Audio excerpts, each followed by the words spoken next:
This is CGTN, China Global Television Network.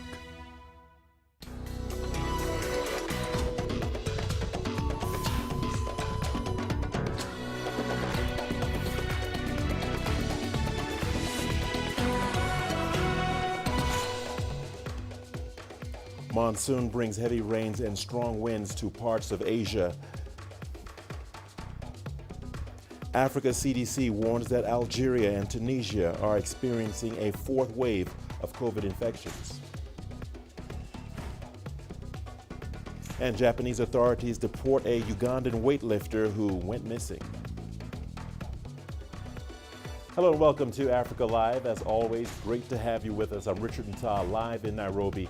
And for those of you joining us from across the continent and around the globe, we thank you for joining us. Let's take a look at other stories making headlines this hour. Tanzania plans to vaccinate 60% of its population. And South Africa begins vaccinating prisoners. Once again, welcome to Africa Live. So good to have you with us. Let's begin in parts of Asia where the continent has been battered by strong winds and heavy monsoon rains. They've triggered floods and landslides in China, India, and the Philippines. In central China's Henan province, authorities say the death toll has risen to 58. 5 people are reported missing as of 4 p.m. Saturday. Officials say rescue efforts continue for those trapped by the rains and floods.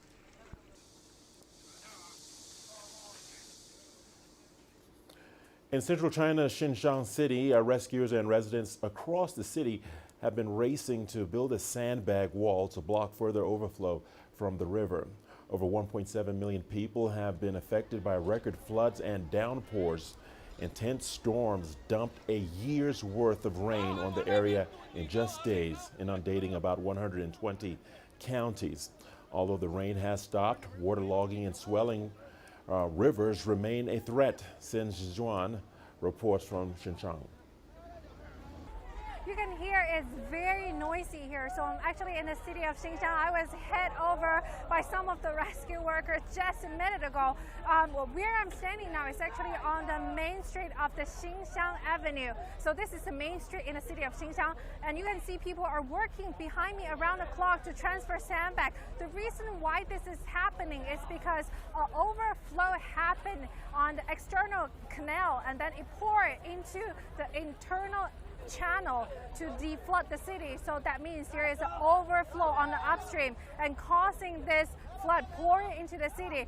And so right there, the People Liberation Army is working around the clock to get the embankment higher. However, 2 days ago, when the overflow happened, they failed to build up the embankment. So this is what happened here, and I'm standing in the water. As you can see, maybe right behind me, you can see the sandbag are actually building very high there.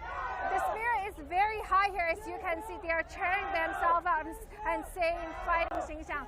So this city is still in a very challenging time. And also, as you can see, the electricity is not come back on yet. The reason why they didn't resume the electricity supply is because if that happened, that can cause a leakage of electricity, and that can cause danger to locals who live there. And also the people behind me include women and also men. There's no difference on the gender. Also, I see some kids out here helping, especially teenagers. They want to contribute to this effort to stop the flood pouring into the city. And as you can see, it's continue going on. There is a man line forming on my right-hand side to deliver sandbag, to build the sandbag higher to block the water. Later on, there are also equipments coming in to dump the sandbag here. So they are working around the clock to prevent the flood continuously pouring into the city. Local officials have launched emergency response operations in East China as Typhoon Nta brings heavy downpours and floods. The city of Ningbo in Zhejiang province has issued its highest typhoon alert. More than 280,000 people have been evacuated, and the city has prepared over 2,000 shelters. In the neighboring province of Fujian, ferry routes have been closed and over 13,000 people have been transferred to safe areas. Nta has also brought strong waves crashing onto the coast of northern Taiwan. In India's western state of Maharashtra, 112 people have died as a result of landslides and floods on Friday. Authorities in Maharashtra say torrential monsoon rains led to the destruction of hundreds of villages in the region. Here's CGTN's Wanja Mongai with more. Heavy rains have over the past few days hit several parts of India. In the state of Maharashtra, they caused landslides that destroyed several villages. Many families have reported that some relatives are still missing. Authorities say over 100 people have died so far, and there are fears that death toll could rise. There is a landslide incident in the Raigad district of Maharashtra, in which about 32 houses have collapsed in the landslide due to excessive rain, and the rescue operation is there going on, and DRF is there. As per the latest report, we have recovered about 32 bodies, and some more are said to be trapped there. Others are counting their losses. I had 3 vehicles, 1 4-wheeler and 2 2-wheelers. All of them got damaged in floodwater. They're all damaged.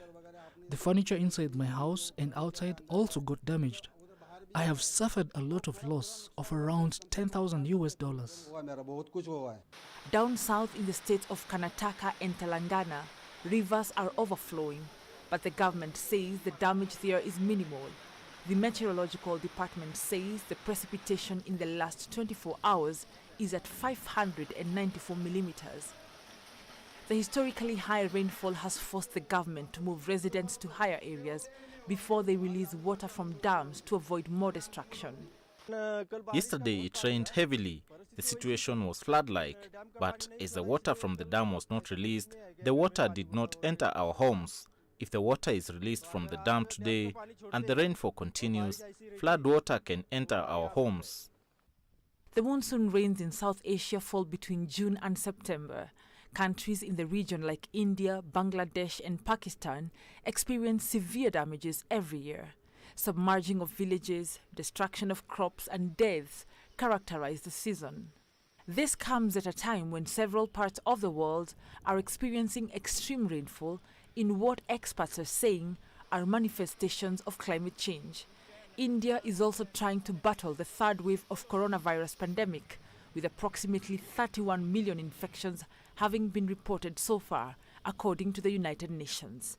Wanja Mongai, CGTN.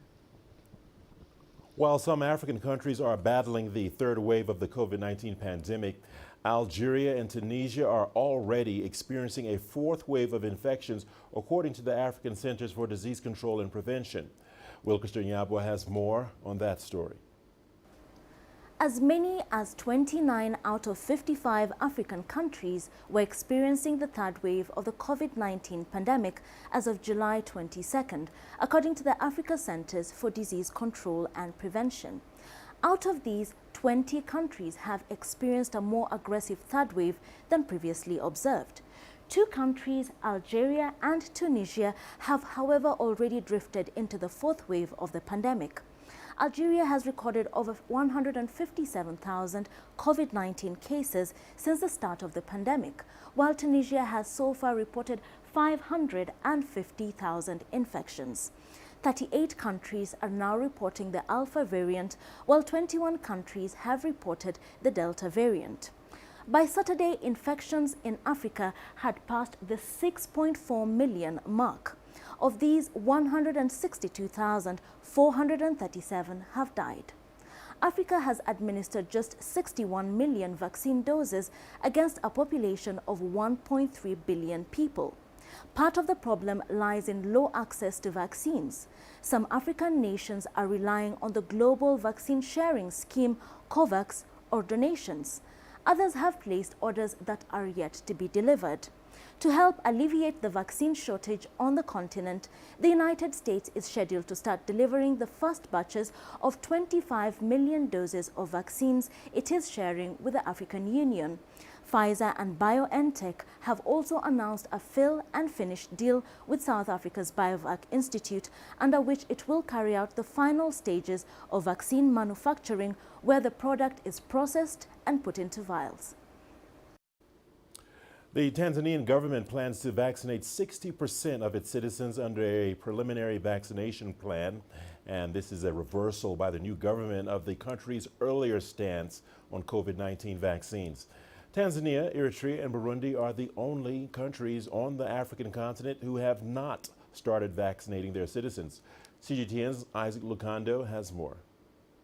Tanzania's government has announced that it will start by vaccinating health workers on the 24th of this month, just days after COVID-19 vaccines arrived in the country. While the government had earlier indicated that it was looking to various sources for COVID-19 vaccines, the number of doses or their manufacturer is not clear at this point. Authorities say the vaccines are not mandatory, but individuals will be required to sign a disclaimer before receiving them. They say providing access to Tanzanians traveling abroad is one of the major reasons behind the decision to import the vaccines. At the moment, the Health Ministry reports that 682 patients are receiving treatment for COVID-19, up from around 408 about 2 weeks ago. In an effort to keep this number from rising, the government is urging the public to be extra vigilant and has banned all unnecessary public gatherings.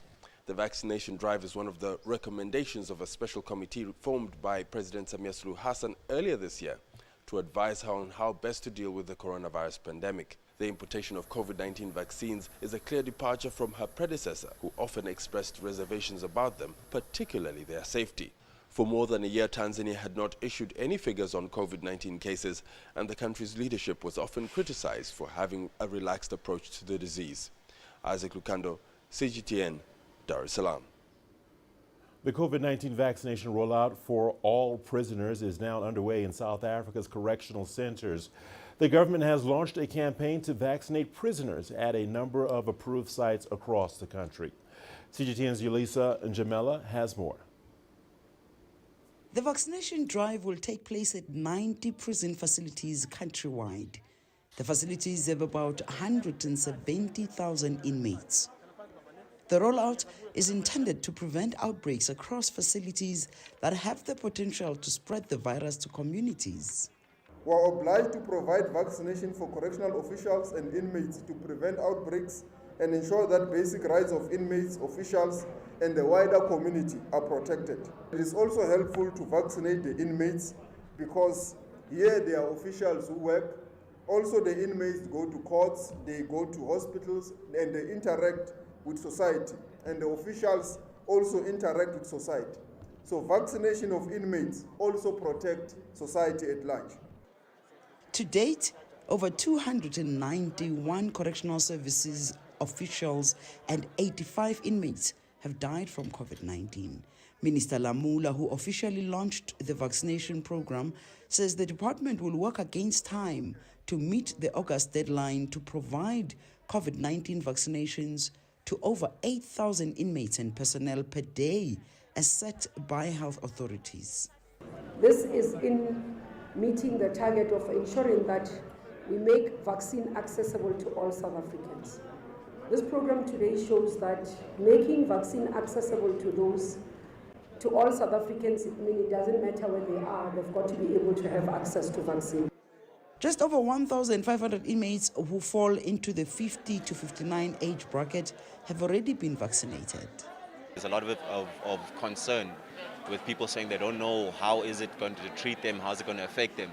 So, I decided that by stepping up, in the kitchen there's not a lot of us, but stepping up, it will help people to say that, okay, it's worth it because someone took that first step instead of just sitting and saying, no, somebody else will do it. Let me be, an example to my fellow inmates. The fear that I had previously has now obviously overcome. I'm actually happy to be vaccinated today. Inmates are receiving the one-dose Johnson & Johnson vaccine. This is to avoid the administration of Pfizer's vaccine second jab. The vaccination will take place every day in selected facilities. Yulisa Njamela for CGTN in Johannesburg, South Africa. In Uganda, millions of people living with HIV are at risk of getting severe COVID-19 symptoms or even dying because many of them have not been vaccinated. About 1% of the population in Uganda have received the dose of the COVID vaccine. The country is under strict lockdown after cases went up in June, causing a shortage in hospital beds and oxygen supply. CGTN's Isabel Nakiria reports. Herman Subuga has battled two viruses, both HIV and COVID-19.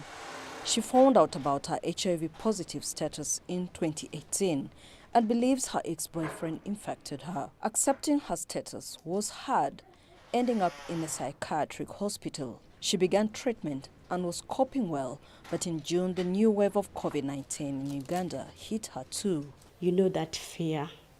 I got scared and then I remembered, what if I fighted HIV? I fighted AIDS because I had AIDS. I fighted AIDS and now I'm having HIV. So I can fight this too. Hama's COVID symptoms were mild and she quickly responded well to treatment. Not all people living with HIV have beat COVID. The UNAIDS says people living with HIV stand a higher risk of severe infection and death. In Uganda, a bigger percentage of people have not been vaccinated, exposing more of them to the dangers of COVID-19. Hama has not yet received the vaccine and can't even have her HIV condition reviewed by her doctor because of lockdown restrictions. Before the lockdown, I had my stock covered. I had my treatment covered. But my challenge would be I can't access clinic when I get something like which affects my health, like for viral test and everything. I can't access clinic. That also affects me. Campaigners in Uganda are concerned that containment measures are affecting timely medication in HIV patients. Uganda has 1.4 million people living with HIV, and 1.3 million of them are on antiretroviral treatment. We saw a lot of people, especially during the lockdown, die. Many of them missed getting their medication because they could not travel. People living in Kampala who get their medicine in Gulu and vice versa. UNAIDS says Uganda's AIDS-related deaths have gone down by 60% in the last decade due to adherence to drugs. But there are fears that this could be reversed if millions like Hama do not have access to medication. Isabel Nakiria, CGTN Kampala, Uganda. A lot more to come on Africa Live. Don't go away. Here's a look at what's ahead. Japanese authorities deport a Ugandan weightlifter who went missing. And lawmakers in Sierra Leone vote to repeal the death penalty.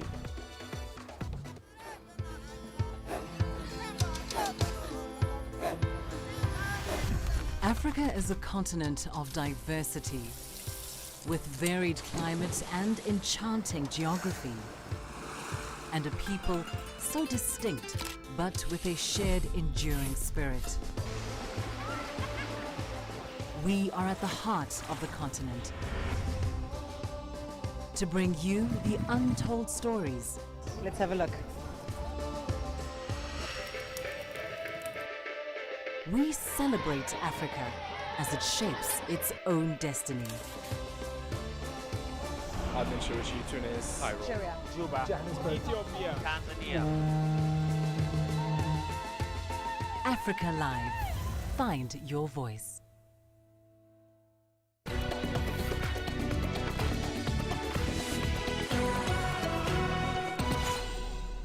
Welcome back to Sport on Africa Live. The Ugandan weightlifter who went missing in Japan has been deported. Julius Seki-Toleka went missing from the team camp last week, but later turned himself in to Japanese authorities. Leon Sinyenge has more. Seki-Toleka arrived home early Friday morning. He was escorted by a Japanese official and handed over to Ugandan authorities. His mother and fiancé were at the airport to receive him. The 20-year-old athlete was, however, taken by local police for questioning. Authorities are yet to determine what kind of charges to place on him. Sechitoliko was scheduled to return home before the official start of the games after failing to make the quarter for the 67-kilogram weight category he hoped to compete in. He had been staying in a hotel near a training camp in Western Japan since June. Local authorities say he left a note at the hotel saying he wanted to stay and work in Japan. Leon Sanyange, CGTN, Kampala, Uganda. Meanwhile, in Sierra Leone, the country has abolished the death penalty. Lawmakers voted to repeal the death penalty on Friday. Sierra Leone becomes the 23rd African country to abolish the practice. Prior to this, those accused of murder, aggravated robbery, mutiny, and treason could face the death penalty. Sierra Leone has observed a moratorium on execution since 1998. However, at the end of last year, 94 people were on death row. The abolition of the Death Penalty Act 2021, having gone through the committee of the whole House with amendments, I now move that the bill be read the third time and passed into law. Zambia's President Edgar Lungu has launched the Kafue George Lower Hydropower Station on Friday. The power plant was commissioned by President Lungu. Sinohydro, a Chinese hydropower engineering and construction company, is a main contractor on the project. The Zambian president thanked China for its contribution towards the country's development. The power plant will add 750 megawatts of power to the national grid. Load shedding, which has caused a lot of industrial problems, with this project pumping in 750 megawatts, the development of this nation. In the next 78, 100 years, we'll have this power coming from there. So it's been very, very helpful. And when you look at the other aspect that the Chinese government has done is also even the transmission, of power, to a number of, provinces. And we're not done just yet. We've got your sports news coming up after the break. Stay tuned. Here's what's ahead. 4 African boxers progress from round of 32 on a day of mixed results in Tokyo Olympics.